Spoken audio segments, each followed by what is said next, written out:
Осыдан 3 жыл бұрын Жаңыл Мұрат Қасым өздігінен жүріп, ойнайтын қыз бала болатын дегенмен құлап қалғаннан кейін дәрігерлердің айтуынша оның сүйегі желінген. Сондықтан оған шұғыл түрде ұршығына ота жасату керек. Алайда отбасында оның қаражатын көтеретін қауқары да жетпейді. Сондықтан қайырымды жандардан көмек сұрауға мәжбүр болып отыр. Айта кетейік, туылғаннан жүрегі тесік болып, туылған Жаңылға 2008 жылы жүрегіне ота жасалған. Жүрегіне жасалған ота сәтті аяқталған. Енді Жаңылдың өміріне ешқандай қауіп төнбейді дегенде сүйегі желіне бастады. 16 жастағы жасөспірім туылғаннан сөйлей алмайды. Мұғалімдер дәрісті үйіне келіп үйретеді. Арнайы құрылғының көмегімен ғана жүріп тұратын Жаңылдың соңғы кезде сырқаты асқынған. Құлап қалған соң вообще жүре алмай қалды, отырып қалды да. Ол да жаймен былай белі қисайды бірінші, одан кейін аяғы бүктелді. Сөйтіп жүре алмай қалды.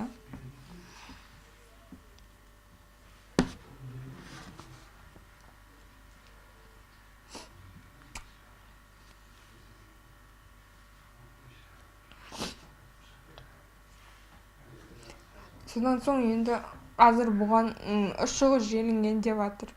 Одан кейін қабырғалар сынған. Соған енді үлкен жерге барып емдету керек деп біздің врачтар айтып жатыр да. Аудандық ауруханадағы дәрігерлер бұл диагноз бойынша Жаңылды тек Шымкент қаласында тексеру қажеттігін айтыпты. Ал жасөспірімді қалаға апаруға отбасының жағдайы келмейді. Сондықтан медициналық мекемеге барып мән-жайды анықтауға тырысып көрдік. Мамандар арнайы телемедицина көмегіне өтініш жазғанын жеткізді. Дегенмен оған операция жасала ма, жоқ па, ол жағы әлі белгісіз. Өзім қолымнан ештеңе келмейді, мысалы. Медицинаға апарайын десем, больницаға басқаға өзім кішкентайым бар, тұрмыстамын он. Менде жұртым бөлек, елім бөлек болған соң бұл жаққа жібере де бермейді. Шынына келгенде бауыр болған соң жаныңа батады. Ертелік Әселді аяққа тұрып, Жаңылды аяққа тұрғанын қалаймын. Мына жерде мен келгенде талай рет Әселдің де, Жаңылдың да құлап қап сүрініп, қыстың күні, әсіресе қыстың күні от жағу вообще қиын болады. От жаға алмайды да негізі Әселді. Оған жылда бір әйелді жалдаймыз от жағатын. 20 мың, 30 мыңға шейін от жағып кеткен әйелді жалдаймыз мысалы. Папамыздың семьясы бөлек болған соң, папамыз жұмыс күндері 2 күн үйде болады, қалған күндер жұмыста, қалған күндер 2 күн семьясында болады.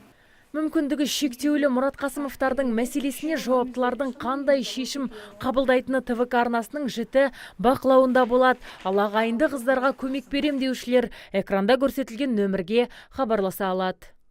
Азиза Мадияр, Талғат Қырғызалиев, Абзал Тұрабеков, ТВК телеарнасының жаңалықтар қызметі.